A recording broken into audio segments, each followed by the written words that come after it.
Halo, selamat malam. Hari ini saya akan menceritakan drama Love Ambition selanjutnya. Xiaolin kakaknya Su yang datang bertemu Su Yan. Su Yan mengatur agar Xiaolin menginap di hotel untuk menyatakan bahwa ia tidak menyambut kakaknya ini. Dia berharap ia akan pergi dengan sabar dan tidak memiliki kewajiban untuk mengurus kakak ini yang bukan saudara kandungnya. Xiaolin terkejut mendengar apa yang dikatakan adiknya. Dia berpikir bahwa adiknya telah menemukan pacar yang kaya dan ingin secara menjauhkan dirinya dari kerabat yang miskin ini. Su yang selalu merasa orang-orang itu tidak dekat dengannya, bahkan ayahnya pun tidak pernah memandangnya. Saat kecil ayahnya sama sekali tidak peduli padanya. Su yang memiliki nilai yang sangat bagus saat sekolah, tetapi ayahnya tidak mengizinkannya mengikuti ujian masuk perguruan tinggi karena masalah keluarga. Dia bahkan memberikan uang dari keluarga kepada kakaknya untuk kuliah. Su yang merasa ayahnya sama sekali tidak menyayanginya. Saat Su yang masih kecil, ia tidak mengerti apa kesalahannya. Su yang naik taksi yang sedang merasa sedih ketika tiba-tiba menerima telepon dari Song Haoming yang mengundangnya ke studio. Su yang mendengarkan Song Haoming berkata bahwa bunga di depannya hanya mekar sekali seumur hidup. Su yang merasa Song Haoming seperti bunga yang sedang dia usahakan untuk mekar. Berapapun harganya selama ia bisa bersama pacarnya selamanya, semuanya akan sepadan.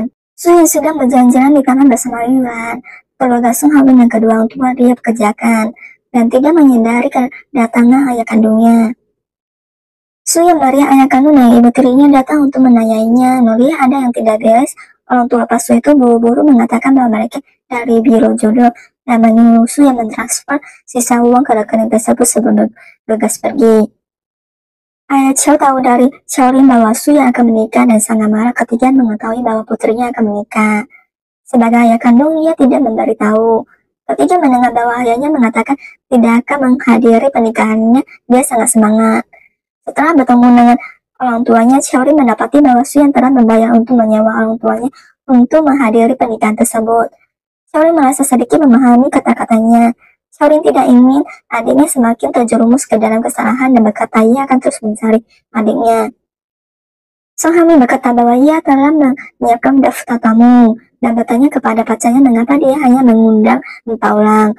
Su yang langsung menjawab bahwa orang tuanya tidak memiliki kerabat di luar negeri, dan neneknya berkata bahwa ia pasti akan mengajak pacarnya untuk bertemu mereka suatu hari nanti. Song Haoming kemudian memberikan cincin kepada Su Yan. Su Yan tahu bahwa ia merasa bersalah kepada Song Haoming, tetapi ia akan melakukan apapun untuk mencapai tujuannya. Song Haoming sangat senang melihat sepupunya kembali.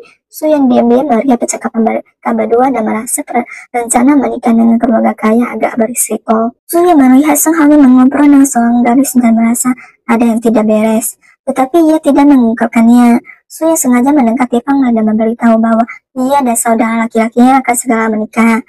Sengaja ingin melihat reaksi gadis itu. Dia memperhatikan bahwa Fang terus-menerus membuat tentang pernikahan mereka yang akan datang dan sengaja mencoba membuatnya kesal. Su yang merasa bahwa mengadakan pernikahan kali ini terlalu berisiko dan dia lelah secara fisik dan mental. Su yang melihat tatapan ambigu antara gadis itu dan suaminya dari samping, tetapi tidak mengatakan apa-apa. Setelah melihat suaminya menolak anak laki-lakinya itu, dia merasa lega. Song Haoming akhirnya datang menemui neneknya dan dia ingin tahu lebih banyak tentang istrinya. Sebelum dia sempat bertanya, Song Haoming tiba-tiba diinterupsi dan digantikan oleh Su Yan. Nenek memberitahu Su Yan bahwa ayah kandungnya menderita tumor paru-paru yang sangat serius. Meskipun pria ini tidak kompeten sebagai seorang ayah, lebih baik pergi menjenguknya meskipun dia sedang sakit. Su Yan tidak memberikan jawaban yang tepat kepada neneknya. Su Yan mengajak Song Haoming berkeliling kota. Melihat ekspresi Su Yan yang tenang, Song Haoming berkata bahwa Su Yan adalah istrinya dan dia akan membantunya menunjukkan keinginan apapun.